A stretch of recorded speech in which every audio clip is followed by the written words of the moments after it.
Hello বন্ধুরা, তোমরা সবাই কেমন আছো? আশা করি তোমরা সবাই ভালো আছো, আর আমিও ভালো আছি। তোমরা ভাবছো তো যে আমি কোথায় গেছি। না না, এখন আমি কোথাও যাইনি। এই ভিডিওটা বেশ কিছুদিন আগেকার ভিডিও। এটা বৈশাখী পূর্ণিমা উপলক্ষে ফুল দোলের অনুষ্ঠান ছিল। আমাদের বাড়ি থেকে বেশ কিছুটা দূরে পঞ্চনন্দর মন্দিরে এই অনুষ্ঠানটা হয়েছিল।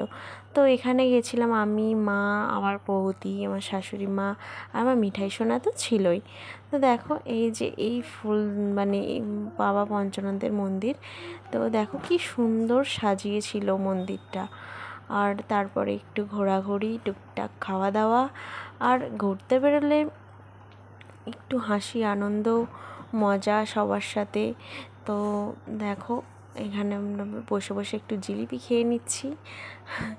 তো যাই হোক, তারপরেতে হঠাৎ করে আমি আর বৌদি একটু নাগরদোলা চাপবো বলে ঠিক করলাম।